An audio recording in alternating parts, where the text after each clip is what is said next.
Pembahasan mengenai rapel pensiunan tidak bisa dilepaskan dari satu hal paling mendasar, yaitu bagaimana negara bekerja dalam mengatur hak keuangan purna bakti. Selama ini banyak kegelisahan muncul bukan karena hak tersebut hilang, melainkan karena cara kerja sistem tidak dipahami secara utuh. Ketika pemahaman tidak lengkap, ruang kosong itu dengan mudah diisi oleh kabar yang terdengar meyakinkan tetapi tidak memiliki dasar yang kuat. Disinilah pentingnya penjelasan yang tenang dan runtut agar Bapak dan Ibu tidak lagi menebak-nebak sesuatu yang sejatinya berjalan dalam jalur yang jelas. Rapel pensiunan bukanlah istilah baru dan bukan pula kebijakan yang muncul tiba-tiba. Rapel adalah selisih pembayaran yang muncul ketika ada penyesuaian hak, tetapi penyesuaian tersebut belum dibayarkan pada waktu sebelumnya. Dalam sistem negara, rapel hanya bisa ada jika terdapat aturan yang menjadi dasar perhitungannya. Tanpa aturan tidak ada rapel. Tanpa dokumen resmi tidak ada dasar pencairan. Prinsip ini sangat sederhana tetapi seringkali diabaikan dalam percakapan sehari-hari. Banyak kabar yang beredar menyebut seolah-olah rapel bisa dicairkan hanya dengan pernyataan atau penjelasan singkat. Padahal dalam urusan keuangan negara, tidak ada uang yang bergerak tanpa dasar tertulis. Setiap rupiah yang keluar harus memiliki jejak aturan, harus bisa diperiksa, dan harus dapat dipertanggungjawabkan. Inilah yang membedakan kepastian sistem dengan kabar yang sekadar terdengar meyakinkan. Ya, dalam konteks ini, peran Taspen seringkali disalahpahami. Banyak orang mengira Taspen adalah pihak yang menentukan apakah rapel dibayarkan atau tidak. Padahal Taspen bukan pembuat kebijakan. Taspen adalah pelaksana. Tugas Taspen adalah menyalurkan hak sesuai dengan aturan yang sudah ditetapkan oleh pemerintah.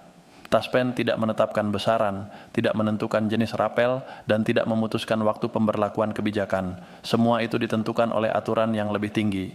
Karena itu, ketika muncul kabar yang menyebut resmi dari Taspen, hal pertama yang perlu dipahami adalah makna kata resmi itu sendiri. Resmi bukan berarti sekadar disebut dalam percakapan atau dikutip tanpa konteks.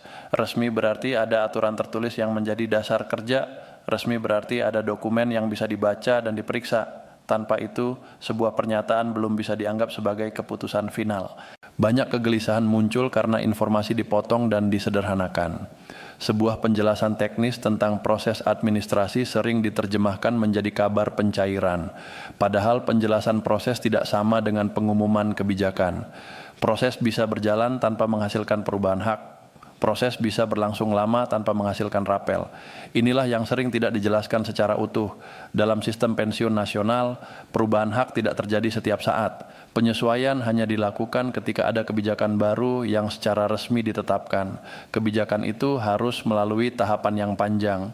Ada pembahasan anggaran, ada penghitungan kemampuan keuangan negara, ada sinkronisasi data penerima, dan ada penyusunan petunjuk pelaksanaan. Semua tahapan ini tidak bisa dilewati begitu saja.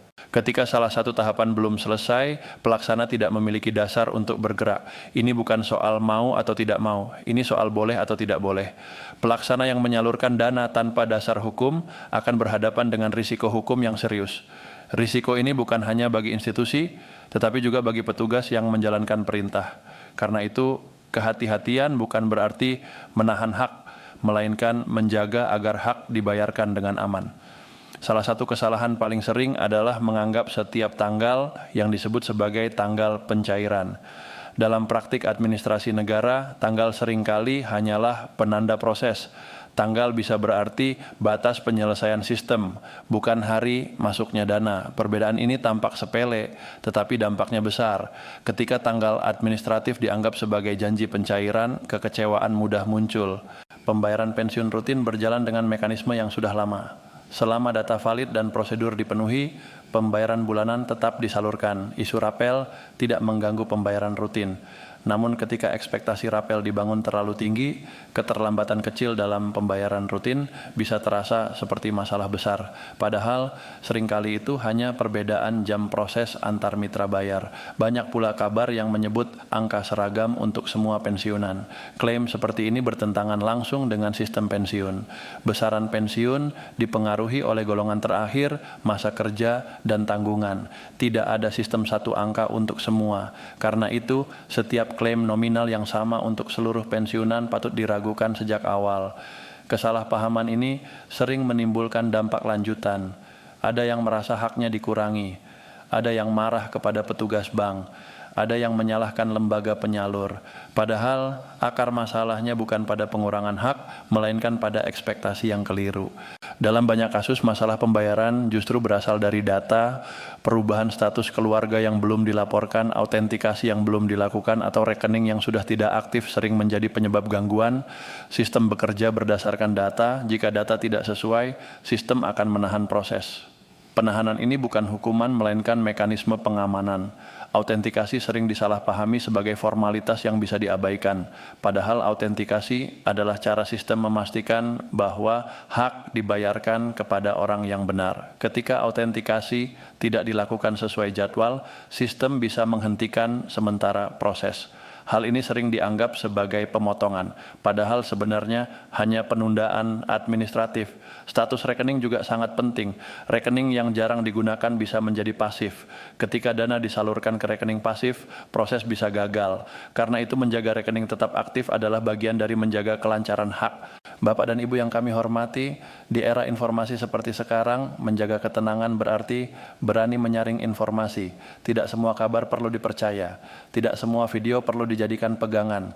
Informasi yang benar biasanya disampaikan dengan bahasa yang tenang, menyebut dasar aturan, dan tidak menjanjikan angka yang belum jelas. Sebaliknya, informasi keliru sering memiliki pola yang sama. Judul besar, angka mencolok, bahasa yang mendesak, dan klaim seolah-olah ada keputusan rahasia. Dalam kebijakan publik, keputusan yang menyangkut jutaan orang tidak pernah dijalankan secara diam-diam. Selalu ada jejak tertulis. Menunggu kepastian memang tidak mudah, namun menunggu dengan pemahaman akan jauh lebih ringan daripada menunggu dengan spekulasi. Harapan yang dibangun di atas aturan akan lebih aman daripada harapan yang dibangun di atas rumor. Rapel, jika memang ada dasar hukumnya, tidak akan hilang. Hak tidak menguap hanya karena menunggu. Yang sering hilang justru ketenangan ketika terlalu cepat percaya pada kabar yang belum tentu benar. Pada akhirnya, yang perlu dipegang adalah prinsip sederhana. Dalam urusan uang negara, pegangan utama adalah aturan tertulis. Selama belum ada dokumen resmi yang bisa diperiksa, sebuah kabar sebaiknya dianggap belum final. Sikap ini bukan membuat kita pesimis, tetapi melindungi diri dari kekecewaan yang tidak perlu. Masa purna bakti adalah masa untuk menikmati hasil kerja panjang. Ketenangan adalah aset yang sangat berharga. Dengan memahami cara kerja sistem, Bapak dan Ibu dapat menjaga ketenangan itu tanpa harus terombang-ambing oleh kabar yang datang dan pergi. Hak pensiun dijaga oleh negara melalui sistem yang tertib. Sistem itu mungkin terasa lambat, tetapi justru karena itulah ia aman. Dan dalam urusan hak, kepastian yang aman selalu lebih baik daripada janji yang cepat tetapi rapuh.